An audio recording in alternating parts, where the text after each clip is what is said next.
नमस्ते बच्चों, कैसे हो आप? अच्छे हो ना सब? आज हम सातवें पाठ में ही जो है, सातवें पाठ का हमारा पाठ पूरा हो गया था। अभी हम जो है प्रश्नोत्तर लेते हैं थोड़े से, जिससे आपको लिखने में सुविधा होगी। यहाँ पर देखिए, पहला प्रश्न है आपका, तालिका पूर्ण कीजिए। इसमें यहाँ जैव भू रासायनिक चक्र, हम तीनों चक्र पढ़ चुके हैं, कार्बन चक्र, ऑक्सीजन चक्र और नाइट्रोजन चक्र। अब इस कार्बन चक्र में जैविक प्रक्रिया कौन सी है वो हमको लिखनी है। यहाँ पर आपको सारणी पूर्ण करनी है। और अजैविक प्रक्रिया कौन सी है? तो जैविक प्रक्रिया जो है कौन सी है? प्रकाश संश्लेषण है, श्वसन है और विघटकों द्वारा अपघटन।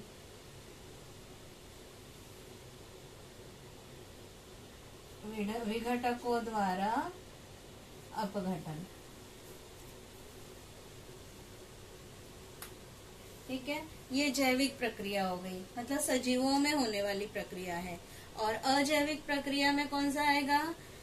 ज्वलन प्रक्रिया जो है ये कैसी है? अजैविक है, ज्वलन। और दूसरा आएगा पानी में अवशोषण। कार्बन डाइऑक्साइड पानी में भी घुलती है, पानी में अवशोषण। हमने पढ़ा था ना, कार्बन चक्र में पानी में घुलती है, कार्बन डाइऑक्साइड और कार्बोनिक अम्ल तैयार होता है। तो इसलिए ज्वलन और पानी में अवशोषण दो अजैविक प्रक्रिया हो गई। अब इसमें ऑक्सीजन चक्र में जैविक प्रक्रिया कौन सी होगी? यही होगी जैविक प्रक्रिया, प्रकाश संश्लेषण। ये आपको सेम यही लिखना है, प्रकाश संश्लेषण, श्वसन और विघटकों द्वारा अपघटन। सेम यही लिख लेंगे, है ना। और अजैविक प्रक्रिया कौन सी है? ज्वलन होगी। अजैविक प्रक्रिया में लिखेंगे ज्वलन। फिर ऑक्सीजन द्वारा क्या निर्मित होती है? ओजोन निर्मिति। ओजोन निर्मिति होगी और ऑक्साइड की निर्मिति, ऑक्साइड निर्मिति।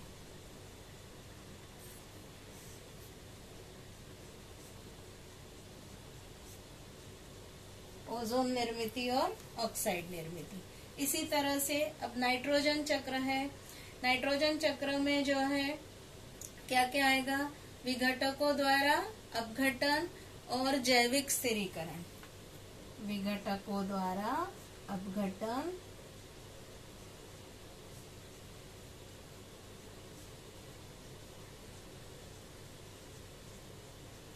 और जैविक स्थिरीकरण।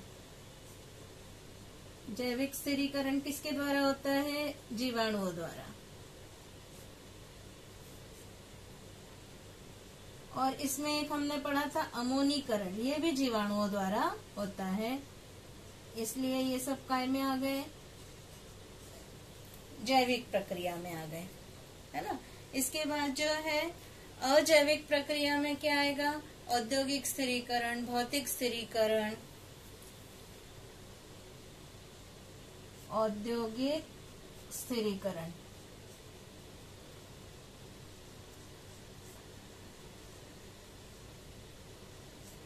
भौतिक स्थिरीकरण।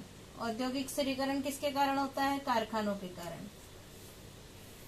भौतिक स्थिरीकरण किसके कारण होता है? बिजली चमकने से।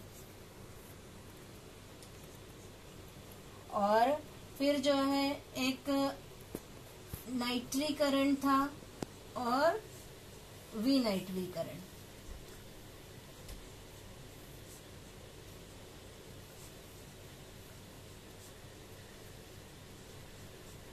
इस तरह से ये हमारी सारणी पूरी हो गई, जैविक प्रक्रिया और अजैविक प्रक्रिया। इसको आपको कॉपी में लिख लेना है। इसके बाद हम अगला प्रश्न देखेंगे। दूसरा प्रश्न क्या है?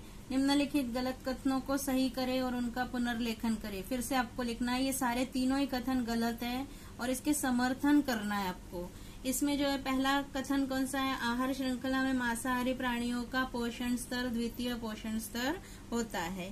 तो इसमें आपको क्या लिखना है कि आहार श्रृंखला में मांसाहारी प्राणियों का तृतीय पोषण स्तर होता है और शाकाहारी प्राणियों का द्वितीय पोषण स्तर होता है। ये आपको सही करके इस तरह से लिखना है। दूसरा है पोषण पदार्थों का परितंत्र में प्रवाह एक दिशीय माना जाता है। तो उसमें आपको लिखना है पोषण पदार्थों का परितंत्र में प्रवाह एक दिशीय नहीं होता है। पोषण पदार्थों का परितंत्र में प्रवाह जो है चक्रीय होता है। इसमें परितंत्र में पोषण स्तरों की जो ऊर्जा होती है ये भक्षकों तक ऊर्जा संक्रमित होती है। यहाँ तक लिखना है। तीसरा है परितंत्र की वनस्पतियों को प्राथमिक भक्षक कहा जाता है। तो इसमें क्या लिखेंगे? परितंत्र की वनस्पतियों को प्राथमिक भक्षक नहीं कहते हैं। सूर्य की सहायता से प्रकाश संश्लेषण करने वाली वनस्पतियां जो है ये स्वयं पोषी होती है, ये उत्पादक होती है। शाकाहारी प्राणी केवल प्राथमिक भक्षक होते हैं। इस तरह से आपको ये प्रश्न कंप्लीट करना है। इसके बाद बच्चों कारण लिखिए। प्रश्न है तीसरा नंबर है प्रश्न, परितंत्र में ऊर्जा का प्रवाह एक दिशीय होता है। पहला कारण लिखना है। दूसरा, विभिन्न जैव भू रासायनिक चक्रों में संतुलन होना आवश्यक है। और तीसरा है पोषण पदार्थों का परितंत्रीय प्रवाह चक्रीय होता है। ये तीनों जो है प्रश्नों के आंसर आपको दे रही हूँ, इनको आपको लिखना है। हमने इसको पाठ में समझाई हुआ है। इसके बाद अगला पांचवा प्रश्न है, विविध जैव भू रासायनिक चक्रों का संतुलन बनाए रखने के लिए आप क्या प्रयास करेंगे?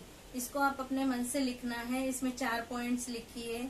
इसमें पहला पॉइंट लिखिए कि वनस्पतियां और उत्पादक स्तर का हम संवर्धन करेंगे, वृक्षों का विनाश नहीं करेंगे, वनस्पतियों की अंधाधुंध कटाई नहीं करेंगे।